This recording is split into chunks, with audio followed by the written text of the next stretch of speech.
we are going to go over KNULL's kit, and it is bonkers, and it is not short. Remember that time when they said they were going to make shorter kits? Nope. KNULL's kit is complicated, and it is powerful, and this is the player character, which we are earning very, very, very slowly inside of Battle World. Some people may unlock KNULL as early as February 25. Other people might be as late as December, and maxing him out is even going to take longer. It's just a drip of like 10 a week on difficulty 5. But I think it's going to be worth it. His kit is bonkers. He can summon and enrage carnage. He can apply darkness everywhere. He has a battlefield effect, and he shuts down Apocalypse and Mephisto, from what I could see. Anti-Mephisto, anti-Apocalypse, right? Let's read it, and we'll go over it. And there's a lot of nuance to this kit as well. New Reign of Terror. The fight for Battle World has just begun, and so too has the journey to unlock a terrifying ally in KNULL. We introduced you to the man behind the toothy grin in a recent blog, and today we're pulling back the dark curtain on his abilities to show you the chaos you'll sow when you unlock the King in Black. KNULL's power. KNULL is a powerhouse who threatens his enemies with a multitude of techniques that skewer enemy teams with his multi-pronged kit. Immune to trauma. That's huge.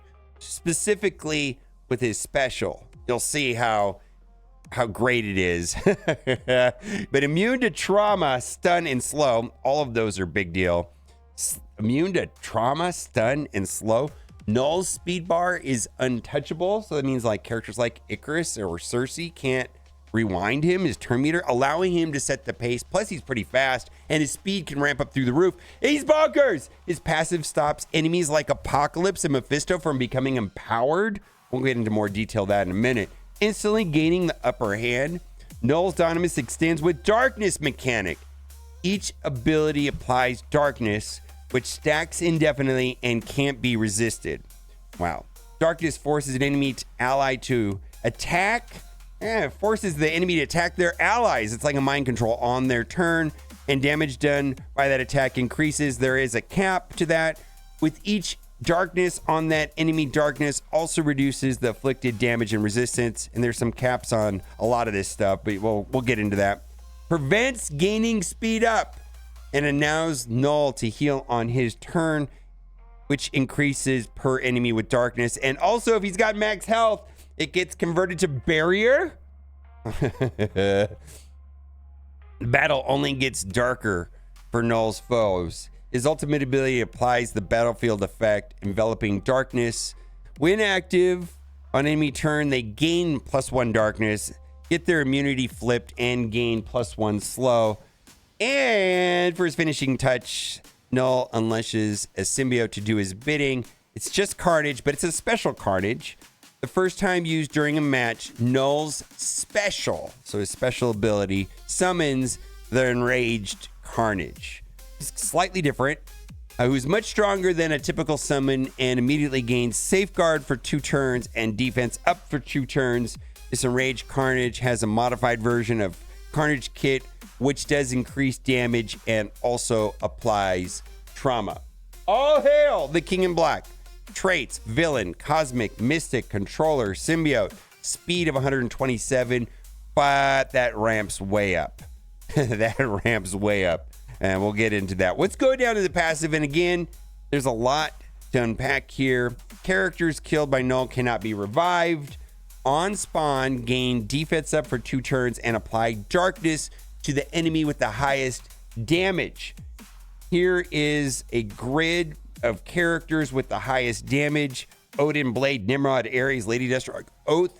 Mostly I think this is an anti-Odin type thing. Odin is going to be getting darkness right out of the gate.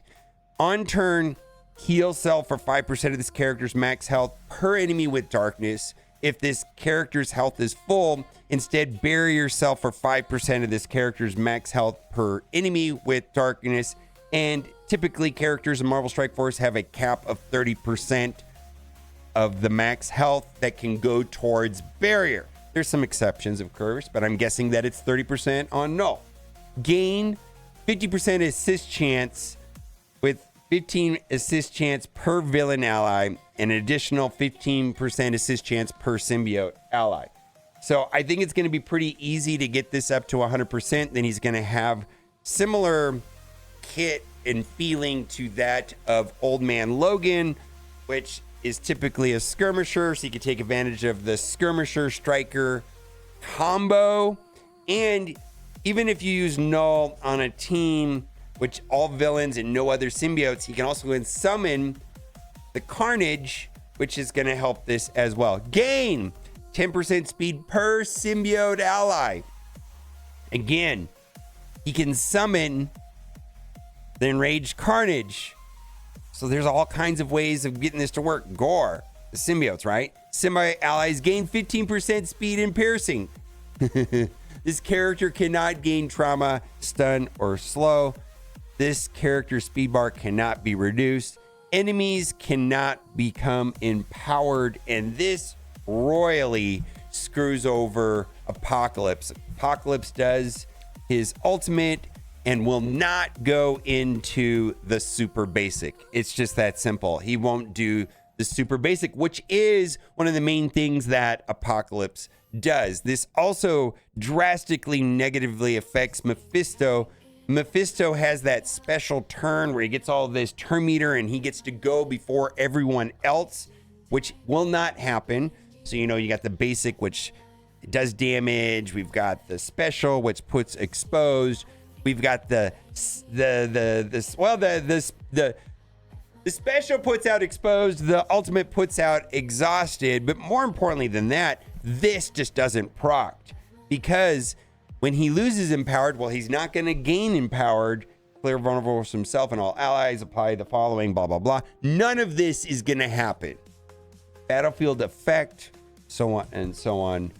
It's a big deal. This is effectively going to shut down a lot of the benefits to Mephisto and Apocalypse with KNULL. Darkness on enemy turn. If that enemy has darkness, mind control that enemy to attack the most injured enemy.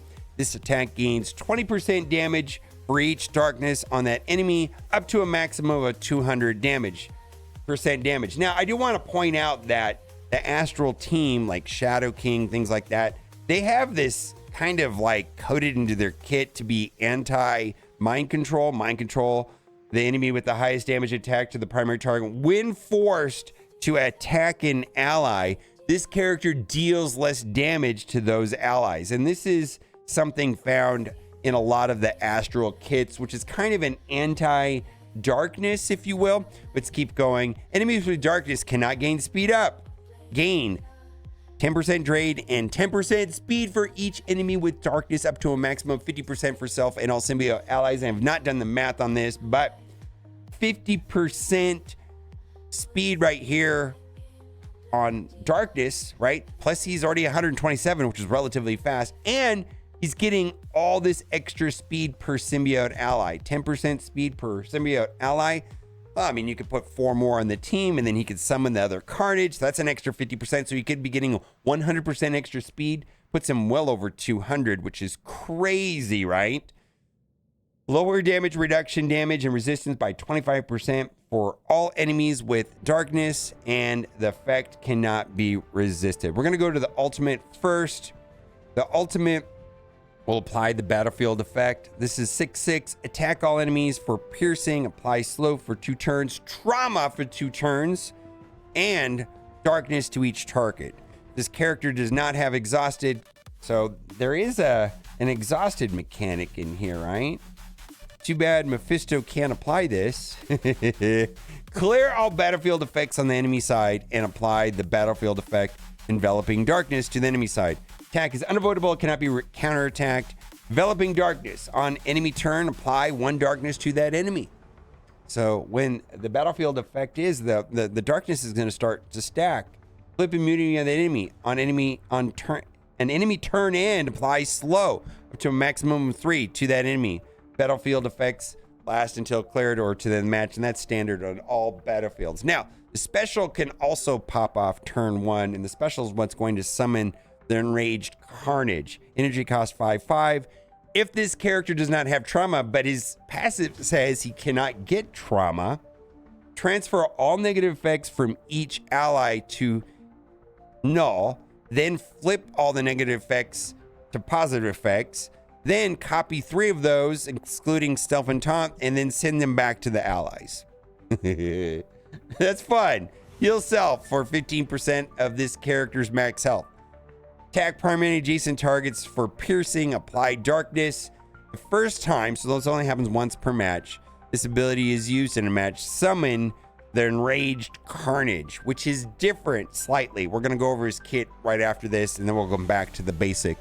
The Summon Carnage Enraged ally gains Safeguard for 2 turns and defense up for 2 turns. Attack is unavoidable and cannot be blocked. Let's go to their Enraged Carnage, and we're going to start with the Enraged Carnage passive. When an enemy drops below 25% health, fill speed bar by 30% for self and a random null ally, and heal for 10% of this character's max health. So it's not like they're going to be multiple carnage on the board, which might create some really unusual turn meter loops. But if there is an enraged carnage and a carnage, null will get the benefit of both of the carnage passive. Fill speed bar for self and a random null ally, heal for 10% of this character's max health. So this carnage will only affect the enraged carnage and null. And if you run this with the normal carnage, then null and the enraged carnage will be getting 60% speed bar whenever an enemy drops below 25% health, on top of getting all kinds of extra speed from having symbiotes with him, on top of also getting all kinds of extra speed for darkness on the enemies. This is crazy. On kill, apply vulnerable to the enemy with the lowest resistance. Do not have vulnerable. That's the same. When the enemy has taunt, gain 50% crit damage. Let's go to the ultimate. If the primary target is above 50% health, apply trauma for 2 turns, disrupted for 2 turns, and bleed for 2 turns. That's great. That's new right there with the trauma. If the target is below 50% health, apply offense down for 2 turns, defense down for 2 turns, giddy, and slow for 2 turns, gain offense up for 2 turns, defense up for 2 turns, and speed up for 2 turns. Attack primary target for piercing, apply additional 2 bleeds for 2 turns. Attack cannot be dodged. So a lot of this is familiar here. Special, attack primary target for damage, 100% additional damage per negative effect. Clear all the negative effects from the primary target, unless they have trauma, right? Which they might have. The ultimate on null and the ultimate on the enraged carnage will be applying trauma. So this is not gonna clear those negative effects. Attack all adjacent targets for damage. And then the basic is the same as before from what I could see, where it'll chain if the primary target has a negative effect, and it'll spread up to 2 negative effects on the primary target. Won't spread, of course, stun. Counterattacks break this chain, and then the ISO 8 is not a lot. All right, we're gonna go to the basic on null, and then we're gonna wrap up this kit. And this is not a short kit at all. Apply 1 darkness to the primary target, attack primary and adjacent targets for piercing, apply slow. Mind control a random enemy with darkness to attack the most injured enemy. Controlled character gains 20% damage per darkness on that character for this attack, up to a maximum of 200% damage. When forced to attack an ally, null will not apply darkness to that ally. That's interesting. This attack cannot be blocked or dodged.